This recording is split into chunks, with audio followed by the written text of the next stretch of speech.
Welcome to Hamlin Beach's CCC POW camp. This is a really historically significant spot in our local community. It housed the Civilian Conservation Corps camp that helped build Hamlin Beach State Park, and then later the same site was used as a prisoner of war camp during World War II. So it's hard to imagine now that this big plot of grass had hundreds of people working and living here, but that's what we're going to talk about today, a bit of that history. This is a really special place. If you've never heard of the Civilian Conservation Corps, you're not alone. We had the Great Depression. Unemployment was at about 25%, meaning about 1 in every 4 people didn't have a job. And it's not that they didn't want to work, it's that there just wasn't enough jobs for them because of the state the economy was in. So when our new president took office, Franklin Delano Roosevelt, he had a plan. And his plan was to attack 2 problems at once. Number 1, the joblessness in our country, and number 2, the need for some infrastructure around the natural spaces in our country. So the CCC did both. It was a place where young men between the ages of 16 and 27 could enlist. They could come to places like this and do some work and get paid. There were over 1,600 Civilian Conservation Corps camps across the country doing work around our national parks and our state parks. The important piece there for the men that signed up was the pay, right? So they were given $30 a month for their work. The rule was they had to send $25 a month home to their family, and they could keep $5 a month. $25 a month doesn't sound like much to us, but at the time it was enough to pull a family out of poverty. They were allowed to sign up for a 6-month stint. At first, there was such a high demand that every 6 months they had to get out and make way for new people to come in. But over time, they started to allow the young men to rejoin after 6 months if they wanted to stay in. And at the same time, if they happened to find a job somewhere else outside of the CCC, they could just sign themselves out. There wasn't any rule that they had to stay in. It wasn't like the military. They could leave as they got a job. Interestingly, though, it was a paramilitary organization in so much as it was tied loosely to the U.S. Army. So it was really run a lot like an Army camp as far as structure. So the men got up every morning at the same time, ate together in the mess hall, they slept in bunks and barracks, they worked together as teams on big projects. They even ended their day with a flag retreat ceremony before dinner. So the Civilian Conservation Corps wanted not just to help these men in the current moment where they needed jobs and we needed infrastructure, they also wanted to develop well-rounded young men. And so they had an extensive education program. So the men worked all day, had their dinner, and then after that, the evening was free time. But there were many classes offered that they could sign up for if they wanted. Some of those classes were things like forestry and other job training type classes, and some were more of what we would think of as the humanities. So there were classes offered in acting, in script writing, in storytelling. Even the chef in the mess hall offered classes on how to effectively run a mess hall. So when the program started out, they used the back half of Barracks 3 as their classroom, but the program grew pretty quickly. And so they later then had to build a dedicated educational building right next to the rec hall where they were able to hold those classes to meet the demand of the men who wanted those classes. Right here where I am was the rec hall. During the CCC days, the rec hall was stocked with card tables and couches and chairs and places for the guys to just relax and come together in the evenings. It also had actually in it a stage. So every week there was a talent show that the CCC boys did in the rec hall. So some of the structures that the CCC boys built in Hamlin Beach State Park aren't there anymore, unfortunately, but some of them are, and it's really fun to go take a look at those.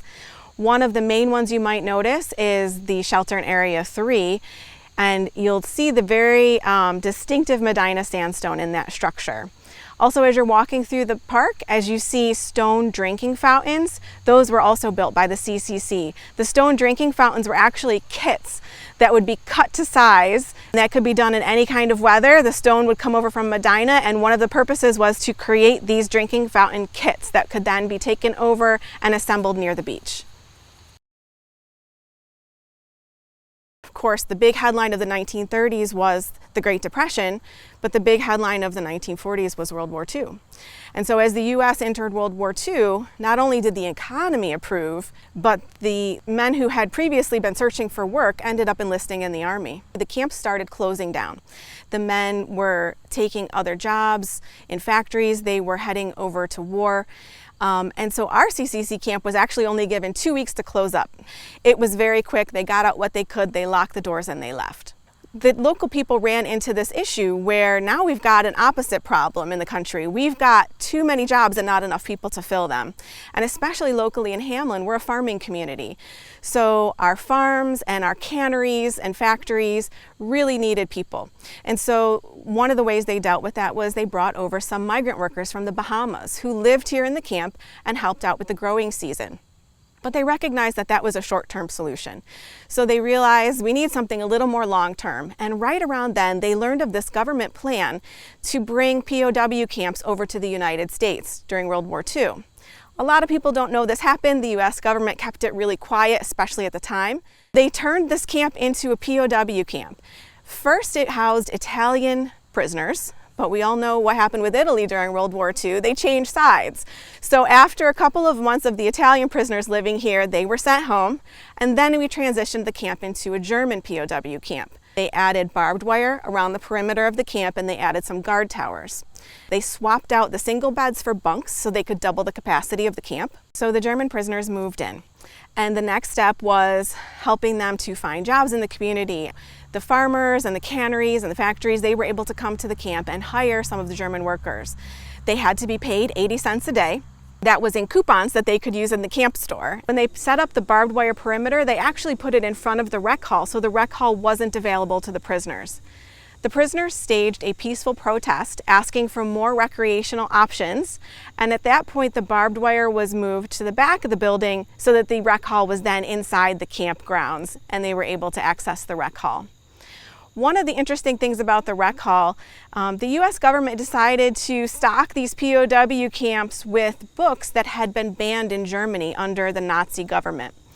So a lot of the men who were here, that was the first time that they were ever exposed to some of the worldviews that had been outlawed under the Nazi government. And no one forced them to read the books, but they were made available to them, and many of the men did decide to read those books and talked later about how it really changed their outlook on things. We have record of a lot of the local families being able to keep in touch with the workers that they had from the prisoner of war camp, and even some of them traveled to Germany after the war to visit their friends and meet their families. Another interesting piece is that on weekends, the prisoners would use the large center part of the camp, the open space, to play soccer. And people would come up from the city of Rochester and stand outside the barbed wire fence watching them play soccer. Apparently they were very good. And they would bring chocolate and cigarettes and throw it over to the fence, to the POWs to thank them. So there were some really good relationships that were built up out of that. We all have these images in our head of POW camps because of TV and movies, and we think of it as a very dark place. That's not necessarily what happened here.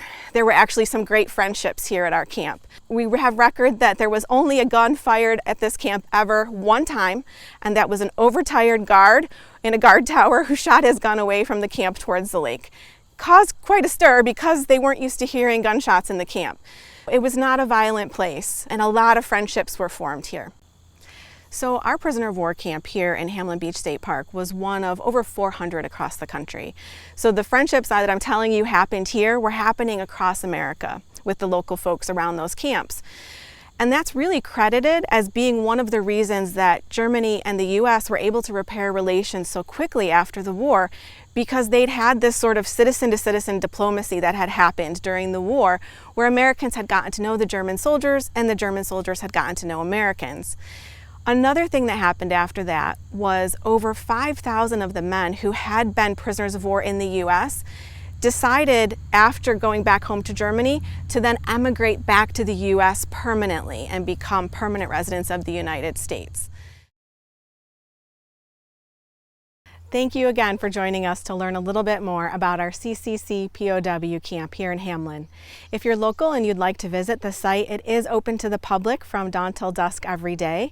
It's located just adjacent to 968 Moscow Road in Hamlin. You'll see a driveway with a small parking area. We also offer public tours pretty regularly and school trips as well. If you're interested in learning more about public tours, you could learn about that in the Genesee Naturalist newsletter. If you'd like to sign up for that or even learn more about school trips, you can email genesee.education@parks.ny.gov.